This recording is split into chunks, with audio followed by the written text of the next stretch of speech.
Hey there, what's going on? Today we're going to be looking at some different design methods that you can use to create your tattoo designs before you actually go to apply them on the skin. Now we're going to be doing these on my iPad Pro here, but you can do them on paper or on a canvas or any other means that you feel suitable for you.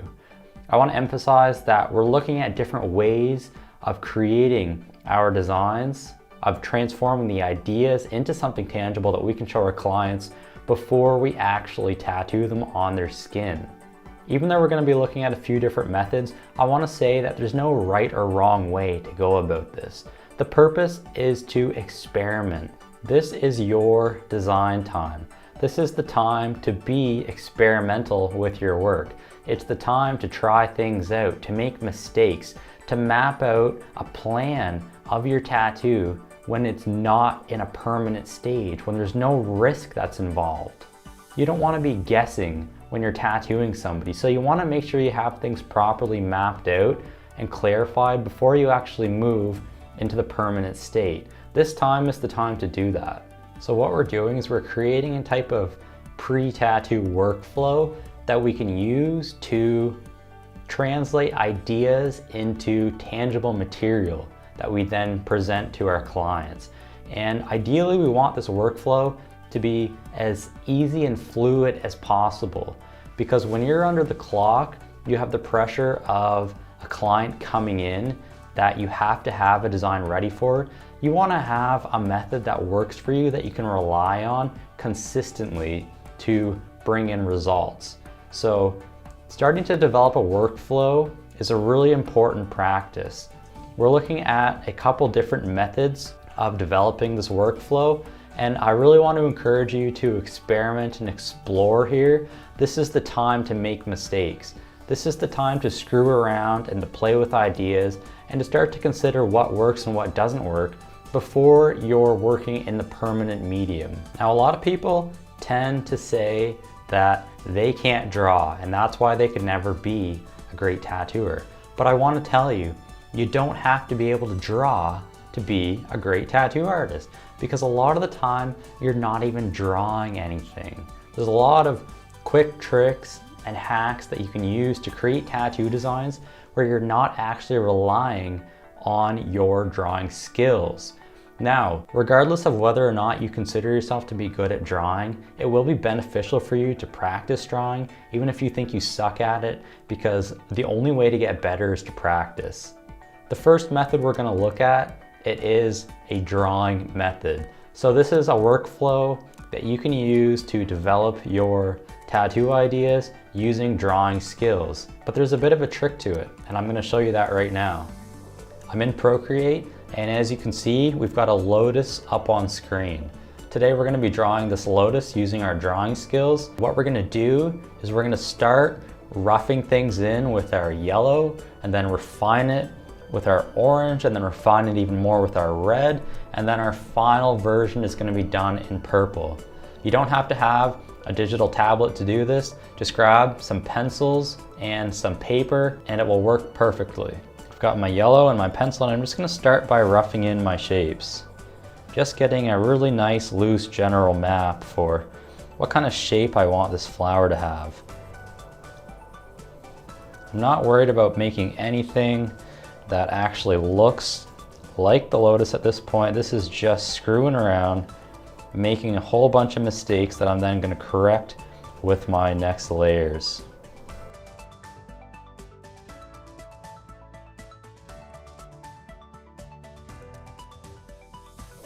One of the benefits of this method is that it's going to mimic what it's like to draw a design directly onto somebody's skin using Sharpie markers, because you can do the exact same thing. You start with your yellow Sharpie, you rough things in, you refine it with an orange and then a red, and then your final copy is done in a purple. And you can actually get purple stencil markers so that it holds up really well compared to the other layers that you've already put down previously.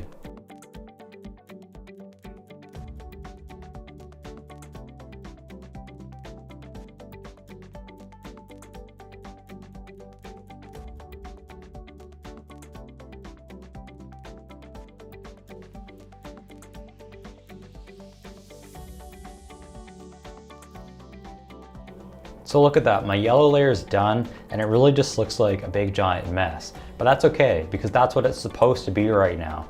This is where you're just trying to rough in the general shapes of your outline so that you can refine it on the next layer.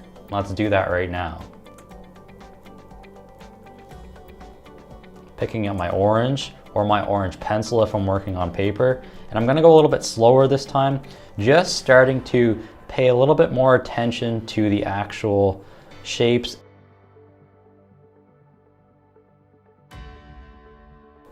And since I am drawing a lotus flower right now, it doesn't have to be exact.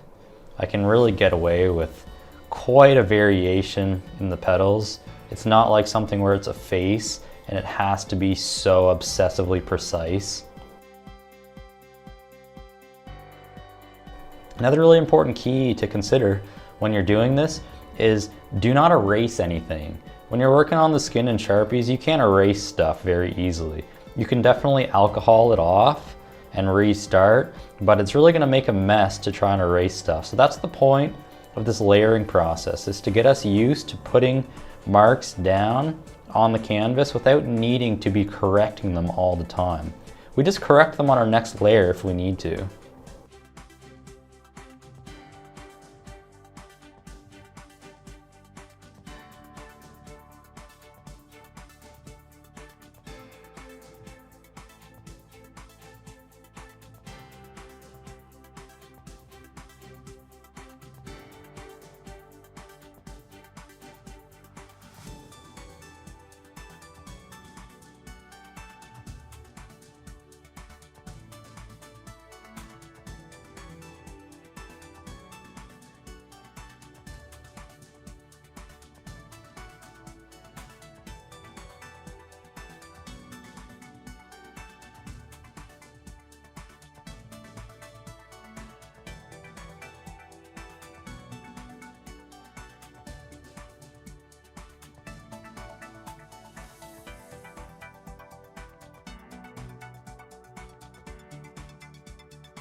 At this point, my orange stage, it's done. You can see that my flower is starting to come to life. I'm getting the general shapes of my petals in the right place, and I'm starting to refine a little bit of the details. So the next step is to take my red, and I'm gonna go over top of it again, being mindful to take even more time and consideration into my outlines and really trying to get them in the proper place. Now the proper place in this design, it's being determined by my reference image because I'm using a picture of a lotus to draw from. If you're somebody that likes to draw out of your imagination, you can just base your design off of whatever you see in your mind's eye. Or maybe it's a mix of your mind's eye and the reference that you have on screen. However it works for you. What I want to illustrate here is the process of going from yellow to orange to red to purple.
And there you have it. My reds are done, and I've taken just a little bit more time and consideration into the placement of these lines. I'm not worried about mapping in the shapes at this point because I've already done that on my previous layers. So now I'm just going through, I'm tightening things up, I'm trying to clean them up a little bit and prepare myself for the final level. Now, if you're working on paper, this is the point where you would want to grab some tracing paper and put it over top of your rough outlines so that you can make your final copy on a nice clean sheet of paper. Last up, all I've got to do is I've got to go in with my purple and just really clean things up, make it super nice, super crisp, super legible, so that I can turn it into a viable stencil for my tattoo.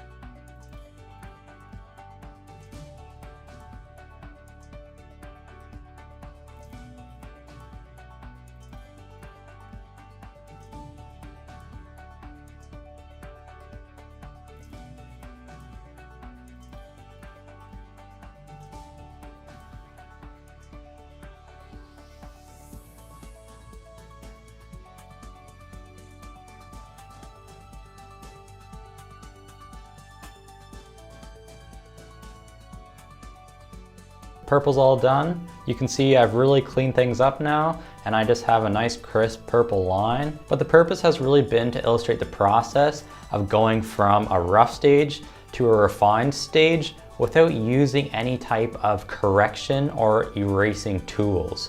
Our corrections are made on the subsequent layers. So if I screw something up on layer 1, doesn't matter because I'm gonna fix it on layer 2.